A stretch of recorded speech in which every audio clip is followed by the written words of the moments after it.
Muy buenas tardes, felices de estar ya en medio de este diciembre maravilloso, celebrando con ustedes nuestro ICSA Live que tenemos los miércoles desde la Asociación Internacional de Servicio al Cliente en Latinoamérica. Hoy tenemos un invitado que de verdad es un lujo. Dentro de nuestra Christmas extravaganza, nuestra extravaganza de Navidad, vamos a estar celebrando durante estos 3 próximos miércoles con 3 figuras extraordinarias. Y hoy nos acompaña, yo creo que, bueno, la persona más conocida en servicio al cliente que existe. Me estoy refiriendo al señor Tschohl, presidente y fundador de Service Quality Institute, quien nos acompaña en el día de hoy para celebrar contigo este fin de año y la llegada del nuevo año que nos espera.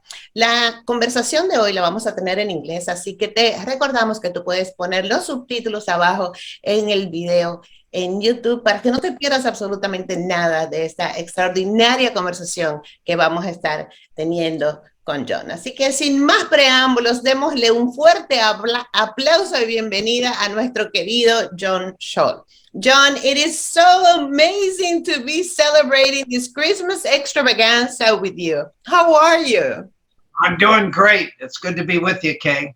It's awesome to have you home at ICSA. We're very proud to have you celebrating this Christmas extravaganza with us, and we're looking forward to learn from you, see what's ahead, how has COVID, affected the organizations, and what should be we looking forward, not only as organization mentors and consultants, but also as people. What should we be looking ahead? So let's start. John, you've been in the business forever. I think you wrote the first customer service training program. You have seen all those changes through the years.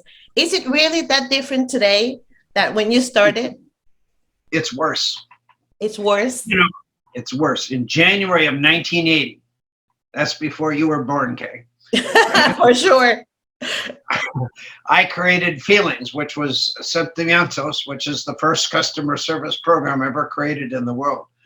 And in 1979, I saw customer service was not that good, and I saw companies spending a fortune on marketing and advertising, trying to bring people to their place of business. My concept was that if you treated the customer like a king or a queen, they would give you a lot of money. That was the concept.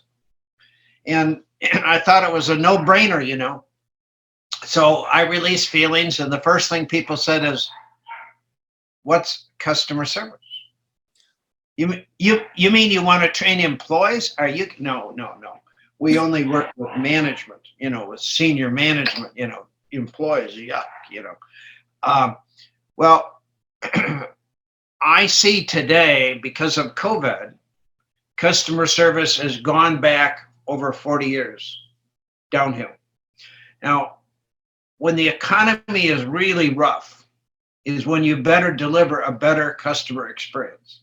Right. But companies instead have said, let's focus on survival. Who cares about customers? Let's dump on them. Let's make sure we provide awful customer service.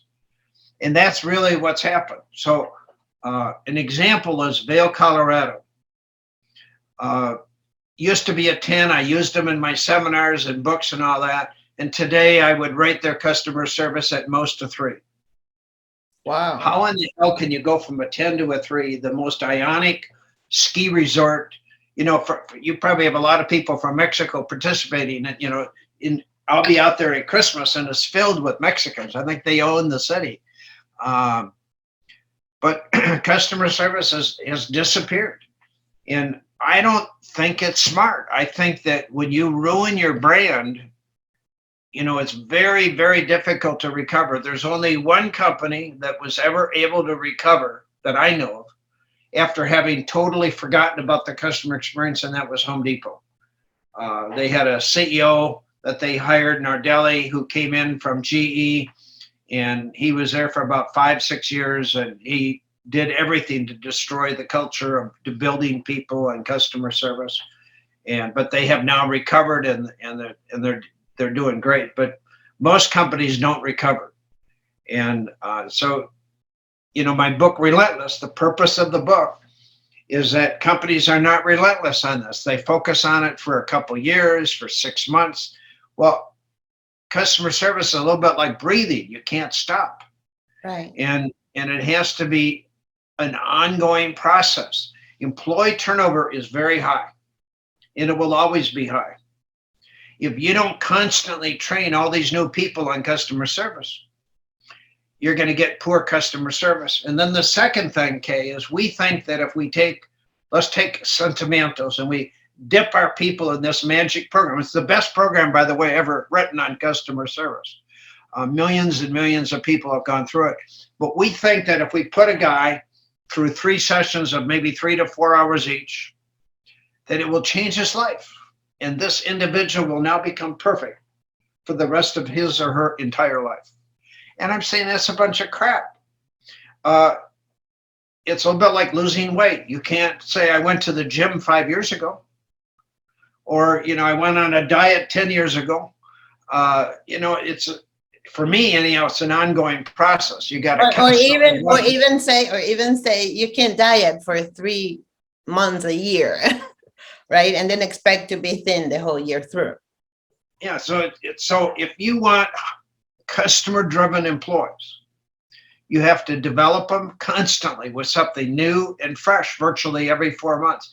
We got to get away from this concept that there's a magic program. It's a bit like going to college. Let's say you wanted to go to your local university and you want to become a doctor, an MD. And you say, I took 1 course. I took a course in biology. I'm ready to graduate. Where's my degree?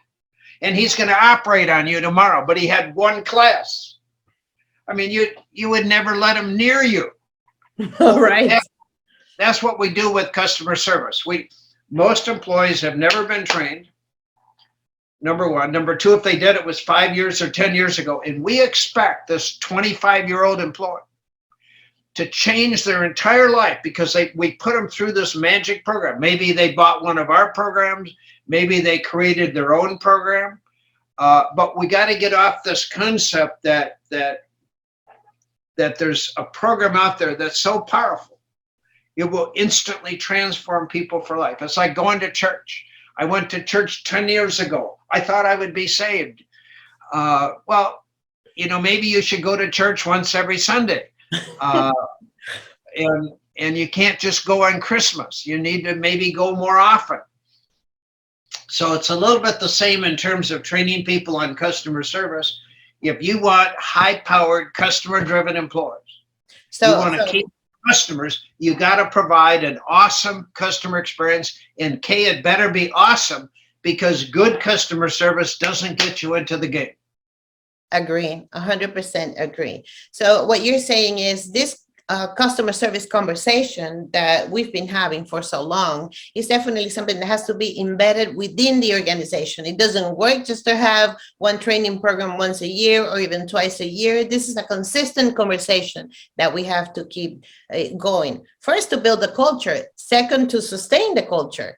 And of course, all that it comes with it. Now, with COVID that you mentioned that it has gotten worse, we also have an issue that we have to address is organizations are having to let go of a lot of people because of business is not as usual yet. And the impact of all the COVID restrictions, of course, have forced organizations to have to let some people go. And then, the work still has to be done. So we have the employees within the organization that have so much to do that probably they think that talking about customer service is not the specific moment for that. So what would you say to those?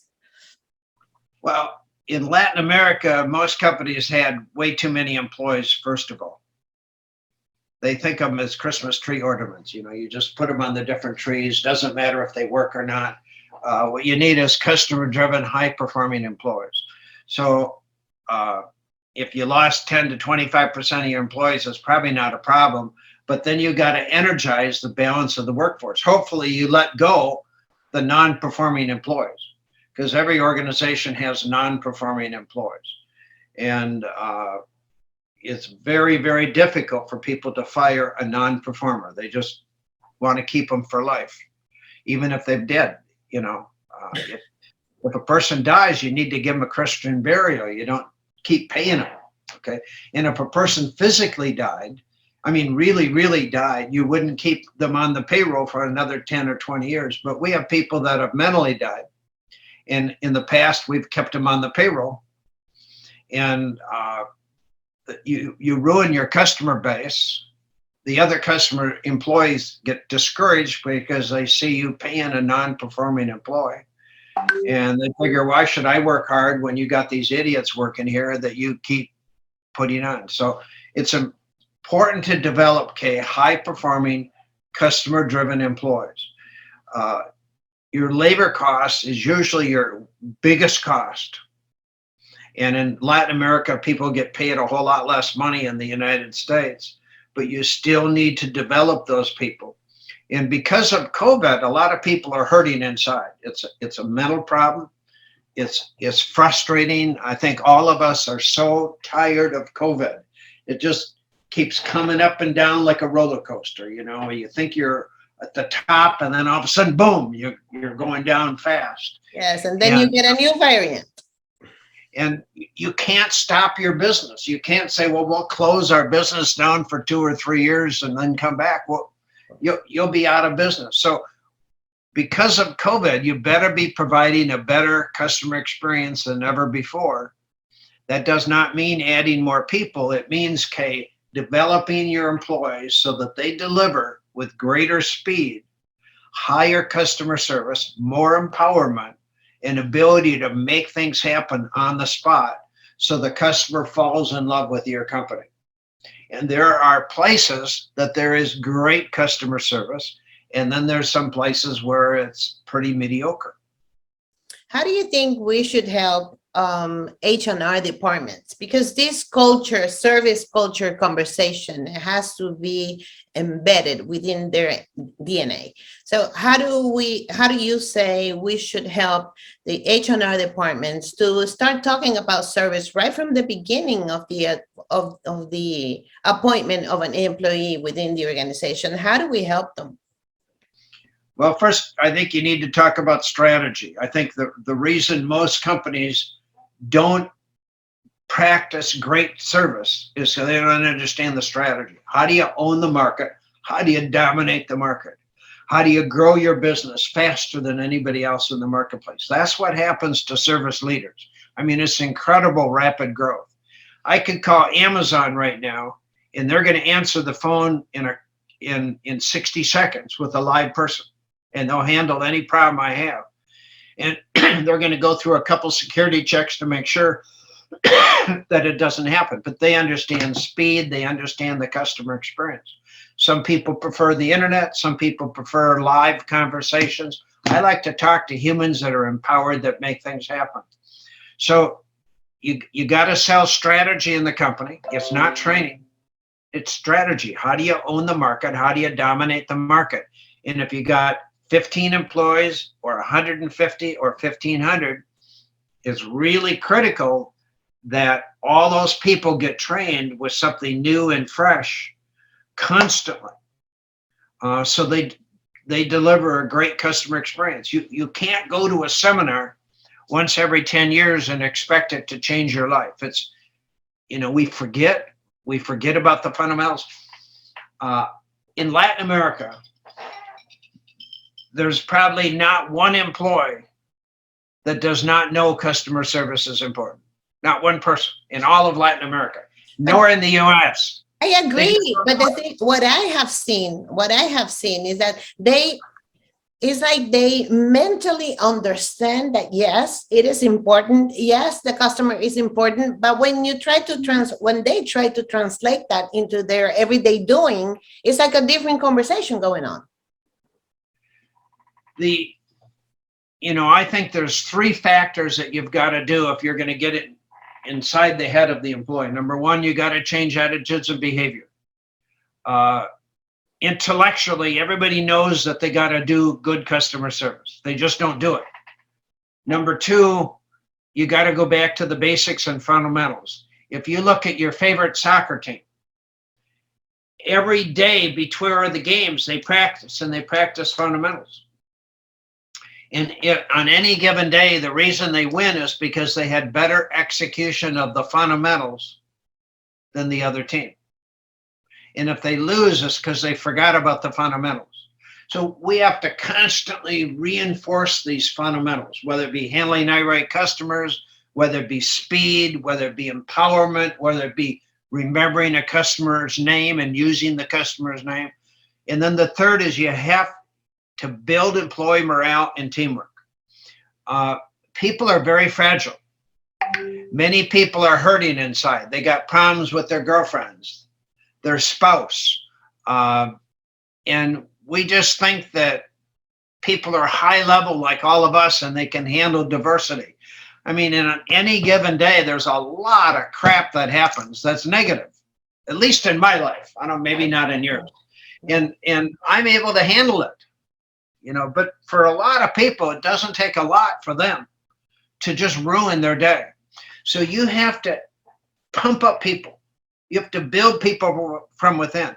The reason I wrote the program Moving Up is because it was my belief I'm developing these people and they're saying, you don't understand, John, I'm just an employee.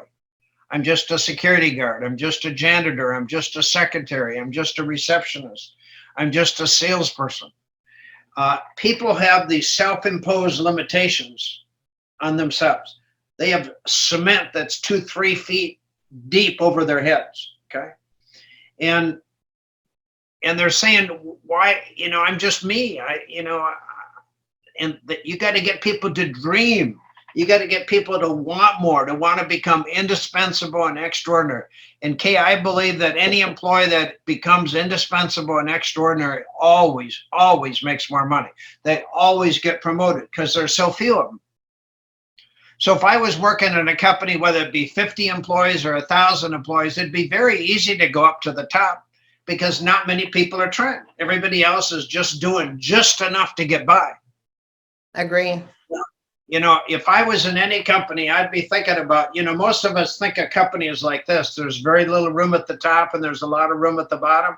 Well, I think it's just the opposite. I think there's a lot of room at the top and there's no room at the bottom because everybody is fighting for the bottom positions. So, and if I was in ICSA and I wanted to be more involved in the company and more involved in their success, I would be driving the strategy of the customer experience. I would be pushing it. I would be the lightning rod that is moving forward. And then I'd be measuring the results. So I wouldn't just say, man, we want to make people feel good and we want to improve the customer service. You know, I would be constantly building people up and improving the customer service. It's unbelievable what you can accomplish if you build and develop people. But we got to get off the concept that we're going to go to college, we're going to take one course, and we're going to graduate. We're going to become an engineer. We're going to become a scientist. We're going to happen. Not happening. You know, it has to be an ongoing process. I'm gonna give you a minute so that you can close that phone call while I say thank you to the people that have been joining us today in this wonderful live conversation with Mr. John Tschohl, all the way from Minneapolis, Minnesota, who's sharing this Christmas extravaganza with us today, trying to help us foresee what we see ahead within this new coming 2022. So, John, we have a new year almost right in our hands. We have to build new strategies. We have to keep on focusing on how to retain those customers that we still have.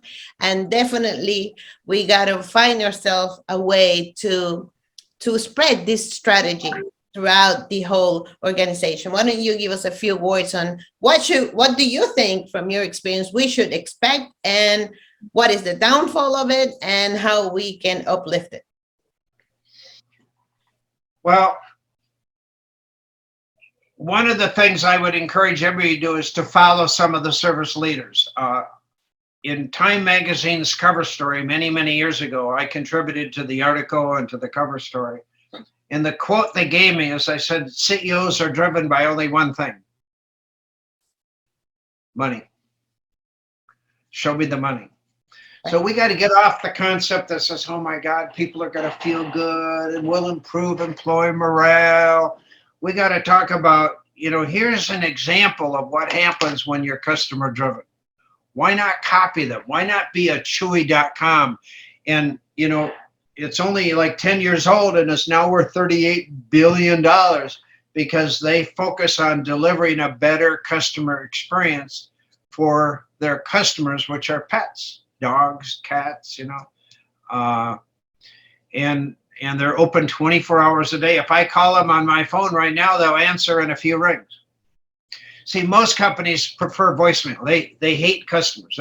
They don't want business, okay?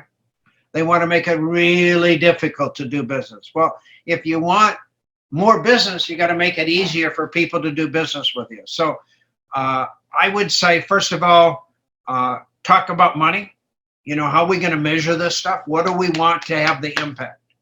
What's the bottom line? What is the 5 or 10 things that motivate the CEO the most?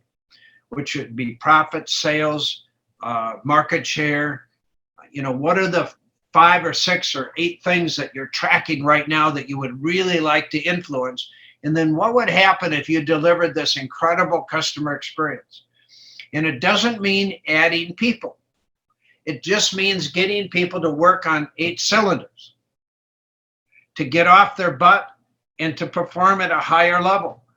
I was in Saudi Arabia a number of years ago, and Saudi Airlines, the executive vice president asked me to go to their call center to check out. He says they're asking to add more employees, and I wanted to get your insight as to what's really needed. So I went to the call center, met with the manager of the call center, and he said, we need to double the number of employees. Wow. So I spent about an hour in the call center. I got done, and I went back to the executive vice president. I said, you have too many employees. I can imagine their face. They were, this is a Muslim country, so they have prayers, 5 times or something like that a day.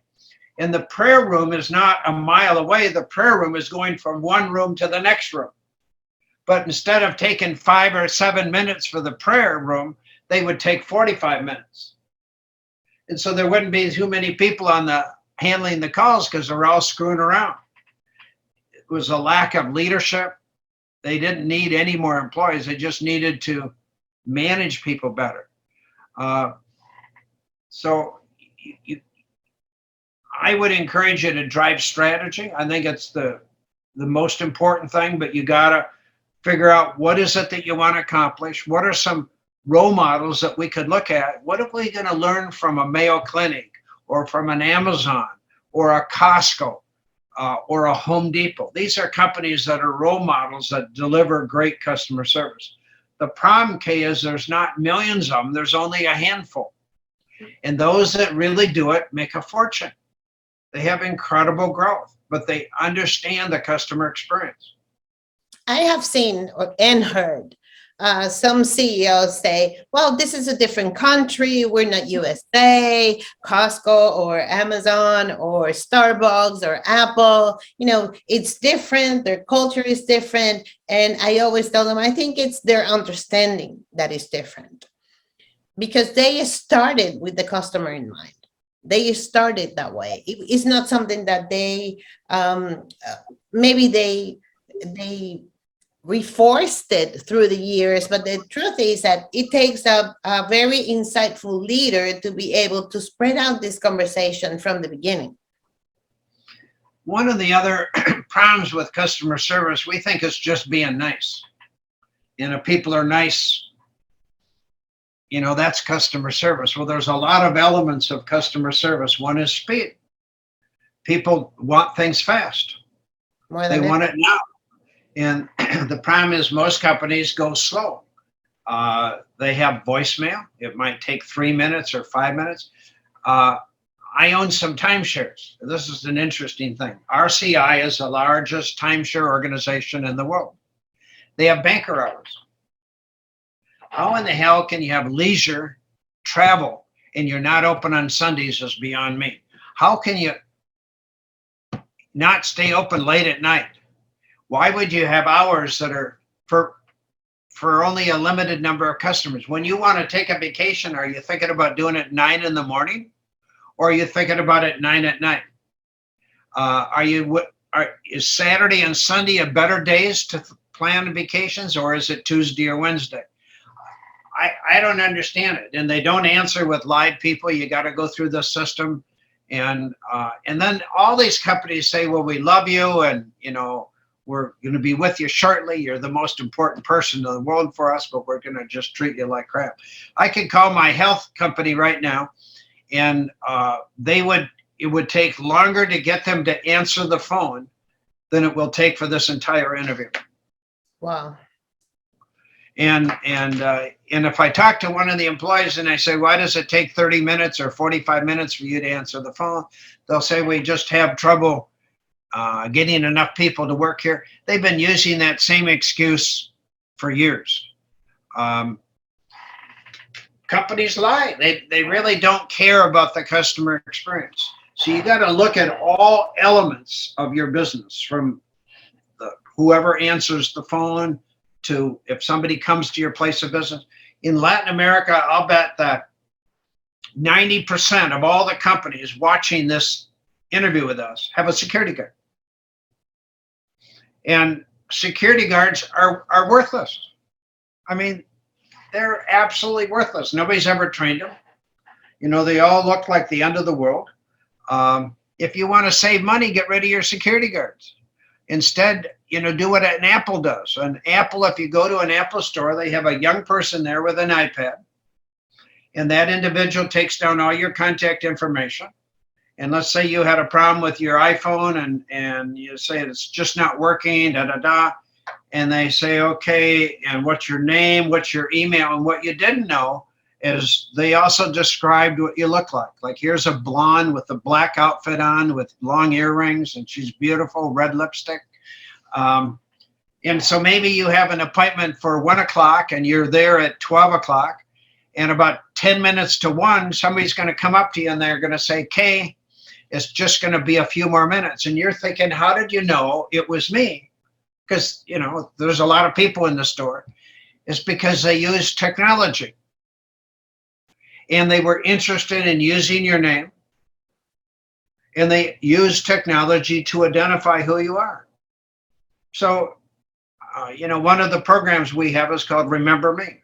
I think it's a slight edge that gives you a very strong competitive advantage. If you go to your local supermarket, your dry cleaners, your gas station, will anybody ever remember your name? No, unless you go like very, very frequently, they'll probably remember your face, but not your name. But they don't give a damn about you, Kay. They don't care about your name. So what would happen, if you look in the Dominican Republic where you are, there's probably 10 gas stations, and people get tips, I think, down there, right? If they put gas in your... No. You pump your own gas now in the Dominican Republic? No, they do it, but we don't tip. You don't tip, okay. But what would happen if there was one gas station that always remembered the customer and used their name? Hi, Kay, good to see you. Good morning. What would you like, Kay? That would be amazing. Okay, but why would you train people on that? Who gives a damn? But not only at the gas station. I think it's amazing anywhere. Everybody wants to feel recognized. Everybody wants to feel missed. Everybody wants to be known. So think of your supermarket. You probably have a maid that goes out and does all your shopping because you're rich. But some of us have to do our own shopping. No, I do my own shopping, John. When's the last time somebody at a supermarket said, hi, Kay? Or, Kay, is there anything else I can help you with? Or, Kay, thanks for coming in today. Never, probably. No. I've never had anybody do that with me, and it doesn't matter how often you're there. True. They don't care. They don't look at the credit card. They don't ask your name. They don't care. You're just an individual, okay? Well, I'm talking about competitive tools of how do you own the market, how do you dominate the market, how do you crush your competition, how do you grow with lightning speed. That's what the service strategy is all about. So, my friends, I think you've heard it all from the master in customer service. John, has been such a pleasure to have you here at ICSA Christmas Extravaganza with us. I think your message is pretty clear. This is not one conversation that we can have once a day, or once a year, or once 1 month out of the year. This is a conversation about strategy that if you want to grow your business, this is a conversation that you should be having. In a world where everything is a commodity, the only way you can actually differentiate yourself is the way you treat your customers. So I think if we made a small conclusion out of the things that John has taught us today is, number one, think about this as a strategy, not as a training program. Number two, you got to really focus on your customers and have it clear throughout your whole organization that this is the one thing you're going to be putting your priorities on throughout the 2022 year that it's coming about. And number three, you got to be consistent, and you got to be looking out for establishing these new ways of thinking, these new behaviors, these new fundamentals that are basic into your culture so that you can sustain this customer service conversation. It has been such a pleasure to have you at ICSA, John. It is amazing. I want to thank you so much. I want to thank SQI for the partnership of so many years and for delivering great programs and always pushing out for the best in organizations out there. And I want to thank you a cada uno de ustedes. Quiero darles las gracias por habernos acompañado en este día de hoy en nuestra extravaganza de Navidad que hemos compartido con John Tschohl, queriendo traerte las conversaciones que son verdaderamente importantes para ti y para tu organización, para que tengas un 2022 extraordinario. Es hora de abrazar todo lo que viene, es hora de abrazar tu cultura de servicio, es hora de entender que esto es una estrategia, no una conversación de un día o de una vez al año. Es una conversación de todos los días para que puedas enseñar a todos tus colaboradores a enfocarte en lo más importante, el activo más importante que tiene tu organización.